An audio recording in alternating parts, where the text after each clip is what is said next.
राधे राधे दोस्तों, कैसे हैं आप सब। दोस्तों, पितृपक्ष चल रहे हैं। पितृपक्ष में पितरों की आत्मा की संतुष्टि के लिए श्राद्ध और तर्पण किया जाता है, जिससे पितर खुश होकर अपनी संतान को आशीर्वाद देते हैं। हिंदू धर्म में मृत्यु के बाद मृत व्यक्ति का श्राद्ध करना बहुत जरूरी माना जाता है। माना जाता है कि यदि श्राद्ध न किया जाए तो मरने वाले व्यक्ति की आत्मा को मुक्ति नहीं मिलती।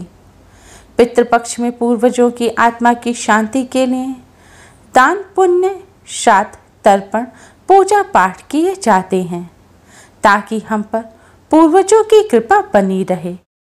पितरों को प्रसन्न करने के लिए सबसे जरूरी चीज है श्रद्धा। बिना श्रद्धा के दिया हुआ श्राद्ध पितरों को प्राप्त नहीं होता, उनकी आत्मा को संतुष्टि नहीं मिलती और ना ही उनका आशीर्वाद संतान को प्राप्त होता है। श्रद्धा से पितरों को कुछ अर्पित करना ही श्राद्ध कहलाता है। जिनके पितृ प्रसन्न नहीं होते उन्हें पितृदोष लगता है। उन्हें अनेक प्रकार की परेशानियां, हानियां उठानी पड़ती हैं। घर में कलह, अशांति रहती है। रोग पीड़ाएं पीछा नहीं छोड़ते। घर में आपसी मतभेद बने रहते हैं। कार्यों में अनेक प्रकार की बाधाएं उत्पन्न होती हैं। इसके साथ ही अकाल मृत्यु का भय बना रहता है। संकट, अनहोनियां, अमंगल की आशंका बनी रहती है। संतान की प्राप्ति में विलंब होता है। घर में धन का अभाव भी रहता है। साथ ही अनेक प्रकार के महादुखों का सामना करना पड़ता है। दोस्तों, पितृपक्ष पितरों को प्रसन्न करने के बहुत ही खास दिन होते हैं। इन दिनों में आप एक छोटा सा उपाय करके भी पितरों को प्रसन्न कर सकते हैं और पितृदोष से मुक्ति पा सकते हैं। आज की इस वीडियो में हम आपको शास्त्रों में बताया गया वही छोटा सा उपाय बताने जा रहे हैं। इस उपाय को करने से निश्चय ही आपको पितृदोष से मुक्ति मिल जाएगी। साथ ही आपके कितने भी बड़े शत्रु हों वह भी सब शांत हो जाएंगे। यह उपाय न केवल आपको पितृदोष और शत्रुओं से छुटकारा दिलाएगा, साथ ही शनि दोष और कालसर्प दोष से भी राहत मिलेगी और सभी प्रकार के संकट दूर हो जाएंगे। पितृदोष पितृ आशीर्वाद में बदल जाएगा। दोस्तों, इस उपाय को सही प्रकार से करने के लिए आप हमारी इस वीडियो को एंड तक अवश्य ही देखें।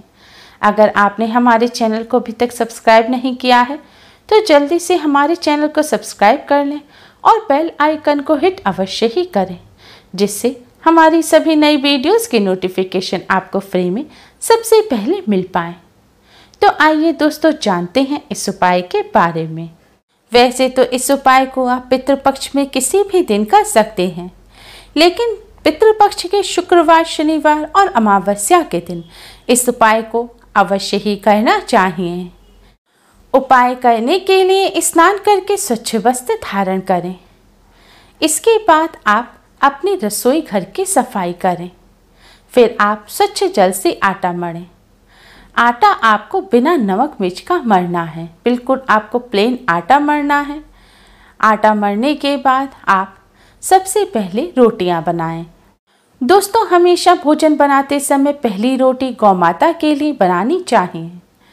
गौ माता के लिए रोटी बनाने के बाद ही आप परिवार के सभी सदस्यों के लिए रोटी बनाएं। जब परिवार के सभी सदस्यों की रोटी बन जाए तब अंत में आप मोटी लोई लें।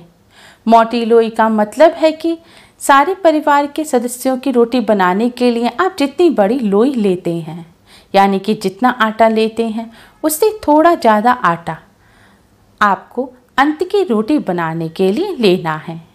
आटा लेने के बाद आप आटे में थोड़ी सी शक्कर रखें। जैसे पराठे, आलू के पराठे या कचौरी बनाते समय फिलिंग भरी जाती है, उसी तरह आपको आटे में 1 चम्मच शक्कर रखनी है और फिर इसकी रोटी बेलकर एक मोटी रोटी सेकनी है।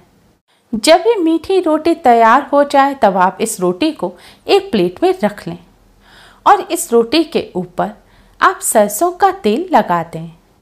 अब इस प्लेट को अपने मंदिर के सामने ले जाकर खड़े हो जाएं और भगवान श्री गणेश, भगवान विष्णु, माँ लक्ष्मी जी और पितृदेव को प्रणाम करें और सभी कष्टों और संकटों को दूर करने की प्रार्थना करें।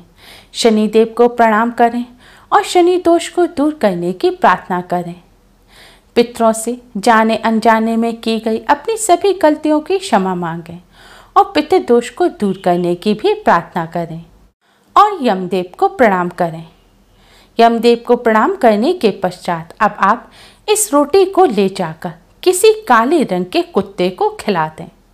अगर काले रंग का कुत्ता ना मिले तो आप किसी भी और कुत्ते को भी इस रोटी को खिला सकते हैं।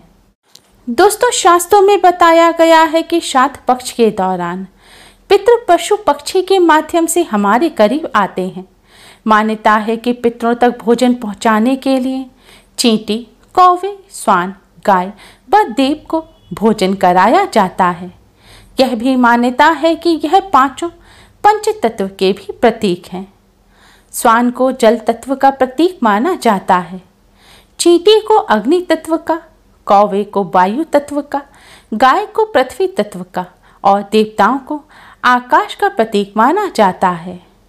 इसलिए पितरों का श्राद्ध करते समय हम पांचों को आहार देकर पंच तत्वों के प्रति आभार प्रकट करते हैं।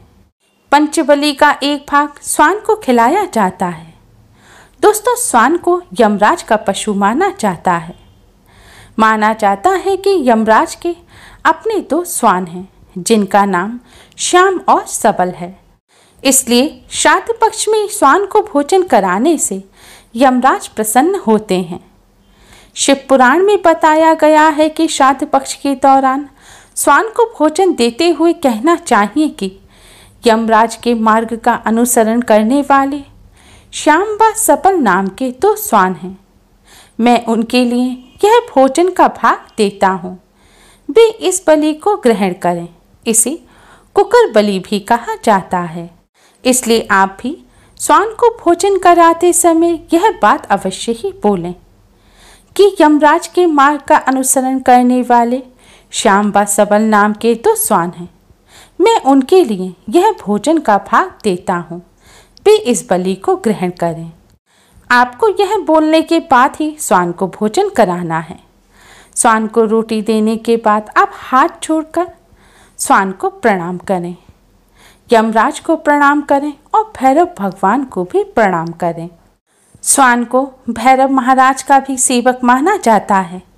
स्वान को भोजन कराने से भैरव महाराज प्रसन्न होते हैं और संकटों से भक्त की रक्षा करते हैं। जो लोग स्वान को भोजन कराते हैं उन्हें शनि देव की भी कृपा प्राप्त होती है और शनि दोष से राहत मिलती है। शास्त्रों में बताया गया है कि पितृपक्ष के दौरान पितरों की आत्मा की शांति के लिए, पितृदोष से मुक्ति प्राप्त करने के लिए, पितरों की प्रसन्नता के लिए स्वान को मीठी रोटी खिलानी चाहिए। ऐसा करने से पितृदेव प्रसन्न होते हैं, पितरों का आशीर्वाद प्राप्त होता है और पितृदोष से मुक्ति मिलती है। स्वान को इस तरह भोजन कराने से सभी तरह के संकट दूर हो जाते हैं।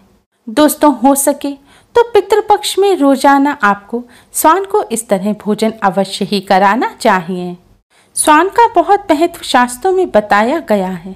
माना जाता है कि स्वान आपको राजा से रंक और रंक से राजा बना सकता है। स्वान को रोटी खिलाने से दुश्मन आपसे दूर रहेंगे। स्वान को प्रतिदिन भोजन देने से जहाँ दुश्मनों का भय मिट जाता है, वहीं व्यक्ति निडर भी हो जाता है। माना जाता है कि जो व्यक्ति अपने घर में स्वान को पालते हैं, यानी कि कुत्ते को पालते हैं, कुत्ता उस घर के रोगी सदस्य की बीमारी अपने ऊपर ले लेता है। दोस्तों, स्वान को भोजन कराते समय इस बात का विशेष ध्यान रखें, हो सके तो पितृपक्ष में दोपहर के समय, यानी कि दोपहर 12 बजे से 1 बजे के बीच में ही आप स्वान को भोजन कराएं, क्योंकि यह समय पितरों का समय होता है। इस समय स्वान को भोजन कराने से पितृ बहुत जल्दी प्रसन्न हो जाते हैं। इस उपाय को करते समय आपको इस बात का भी विशेष ध्यान रखना चाहिए, आपको स्वान का कभी भी अनादर नहीं करना चाहिए। जैसे कुछ लोग होते हैं जो रास्ता चलते कुत्तों के ऊपर पत्थर फेंकते हैं, या फिर अपने घर में कुत्ते पालते तो हैं लेकिन उन्हें लात से मारते हैं। ऐसा भूलकर भी नहीं करना चाहिए। जो व्यक्ति ऐसा करता है उससे यमराज और भैरव महाराज नाराज हो जाते हैं। उम्मीद है आपको हमारी ये वीडियो पसंद आई होगी। प्लीज़ लाइक करें, हमारी इस वीडियो को अपने फ्रेंड्स और रिश्तेदारों में ज़्यादा से ज़्यादा शेयर करें, जिससे वह भी इसका लाभ उठा सकें। हमारी और भी वीडियोस के लिए हमारे चैनल को सब्सक्राइब करना ना भूलें। Thanks for watching. Radhe Radhe.